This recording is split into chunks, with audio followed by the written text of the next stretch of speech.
Hello and welcome to this first video in my 10-part series on the 10 ways that organizations burn out employees. I'm Dr. Geri Puleo, the President and CEO of Change Management Solutions. And in these videos, we're going to be talking about these specific ways that organizations unwittingly burn out their workers.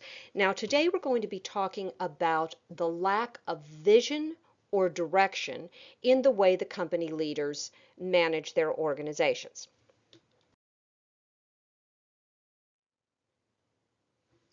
So when we talk about the lack of an organizational vision or direction, we're really asking the question, where are we going?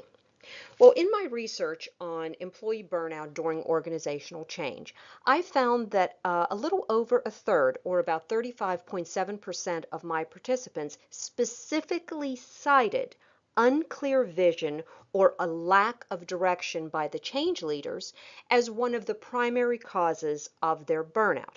However, if you include their feelings of either uncertainty regarding how the change initiative was implemented or the focus of that change initiative, that number significantly increased to over 50% of employees saying that the lack of an organizational vision or direction caused their burnout. In fact, it contributed to burnout in 57% of my respondents.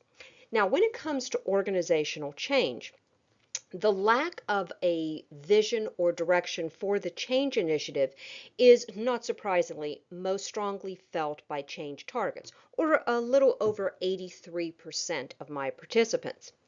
But if you're a change leader, many times people think that because you're leading the change, you know what you're doing and where you're going. But the change leaders who were charged with introducing the change to the organization and then implementing it to make sure that it achieved its goals, about 37.5% of change leaders burned out because they felt that they weren't getting enough direction from the powers that be in terms of where the organization was headed. So whether you're a change leader or you're a change target, the primary question is, where are we going? And the only way to answer that question is by having an organizational vision or a direction. Now, there is a connection between burnout and the lack of an organizational vision or direction. In my Burnout During Organizational Change model, or BDOC, I found that there are four primary precursors to an employee burning out. Now, the good thing is that most employees approach their jobs positively, so they bring hope into the workplace. However, depending on what the organization does, this can contribute to feelings of first frustration that then deteriorate into anger, and then finally they become extremely apathetic, or in HR terms, they are engaged in presenteeism rather than engagement. It's that apathy that precedes burnout. So there is a connection when an organization doesn't have any vision or direction for what it's trying to accomplish and the propensity of their employees to burn out. One of the reasons that employees burn out when they're not given any really clear vision or direction by organizational leaders is that inevitably the project deliverables are constantly changing.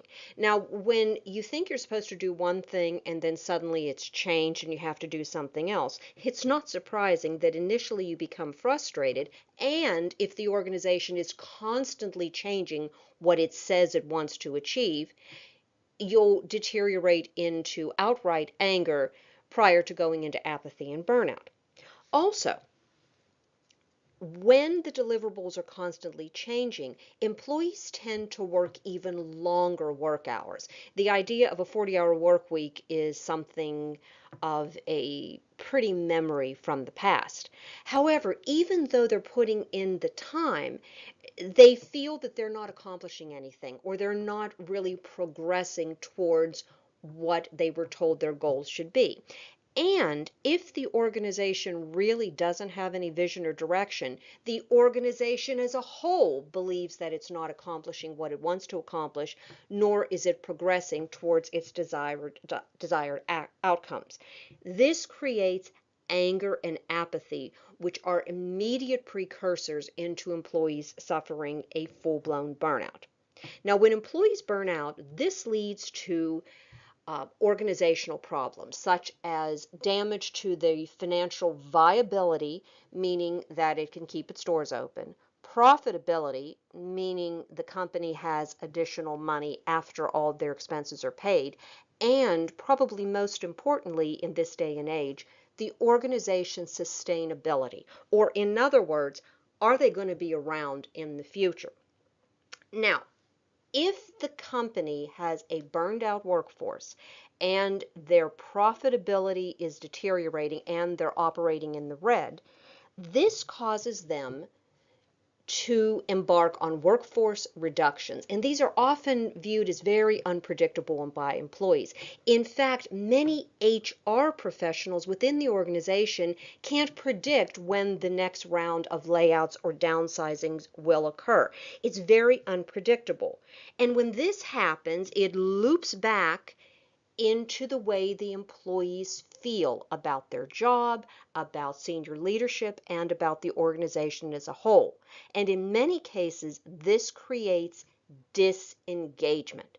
Disengagement is when employees are apathetic, they're just showing up on the job, engaging in presenteeism, and they're not really there and committed.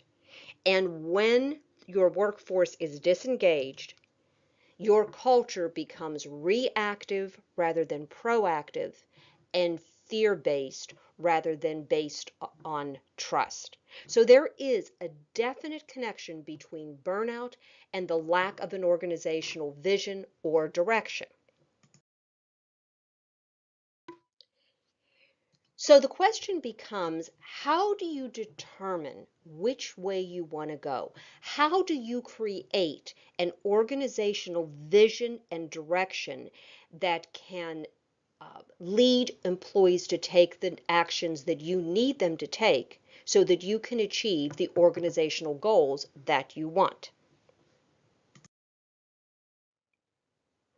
Well, the first thing that you have to do is identify what your goal is. Now, the biggest problem that I see in many organizations is that goals are usually quantitative, measurable outcomes. They're things that are very tangible.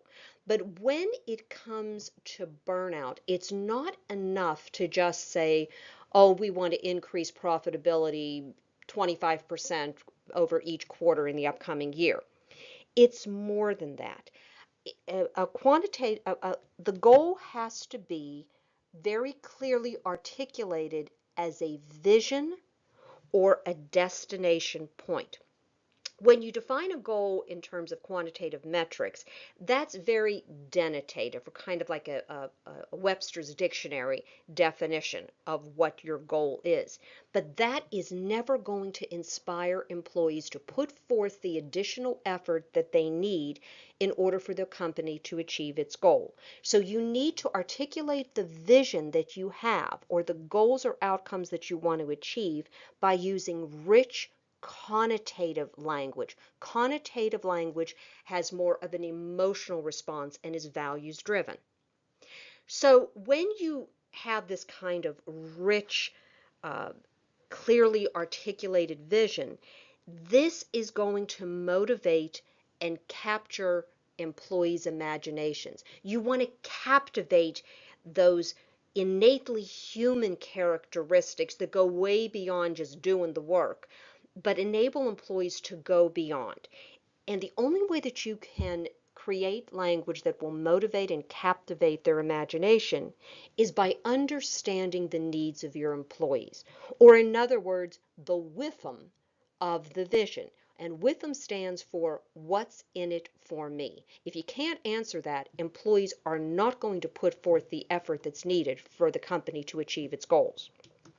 Also, you need to include qualitative subjective, and intangible elements. In other words, those types of aspects that reflect a higher purpose. No one is going to be motivated over the long run by saying, we just want to keep increasing profitability. That's not going to do it. But if you have a vision for the company that focuses on a higher purpose, a noble cause, something that uh, focuses on creating a better world. Now, this might sound artsy fartsy, but it's that type of a vision that sparks employees' imagination, and you're going to get a lot more creative ways to achieve your goals.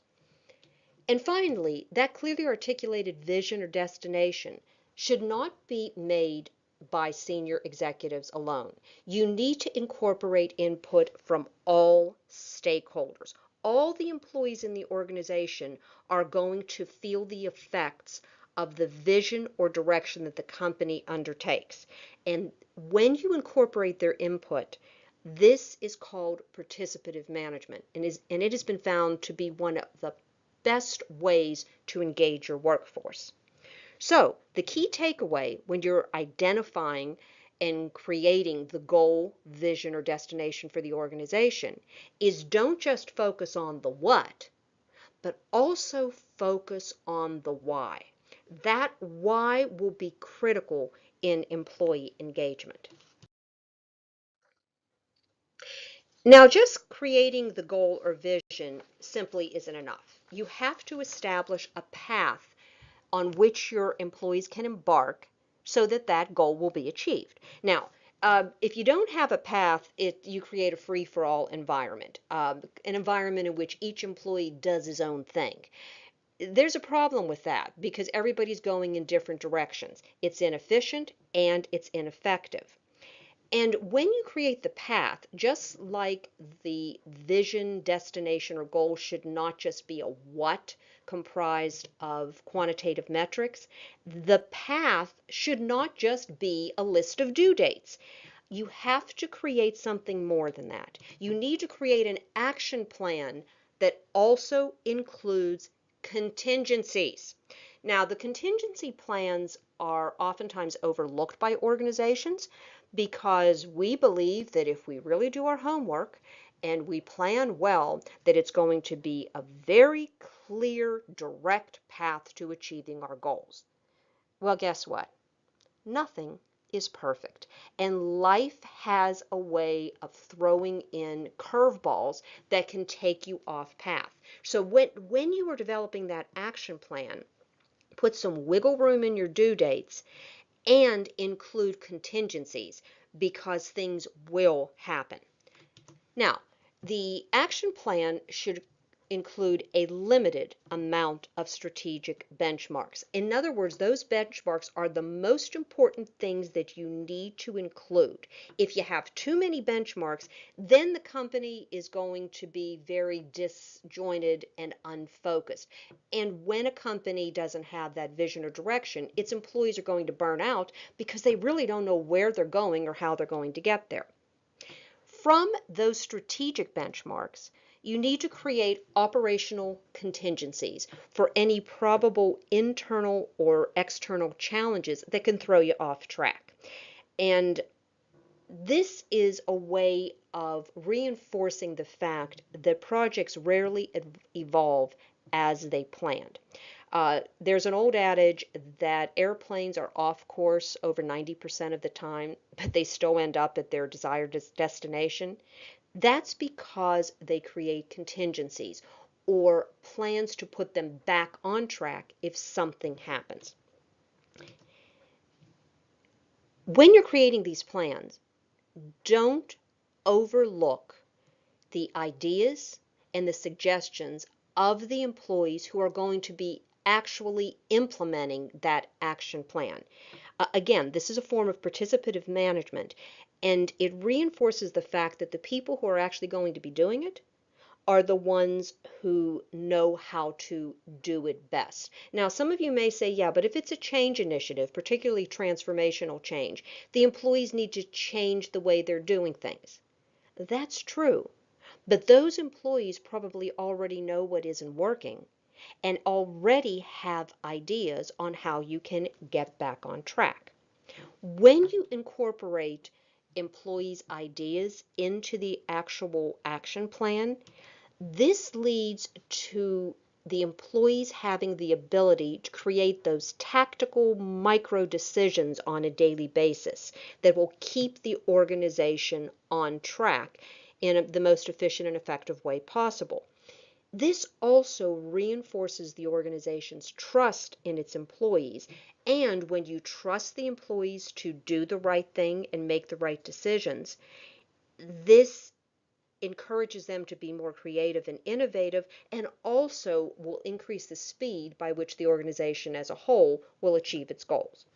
So the key takeaway here in establishing that path or action plan and contingency plans to achieve your vision or direction is don't just focus on the when of the due dates, but also be sure to reinforce how you're going to achieve it.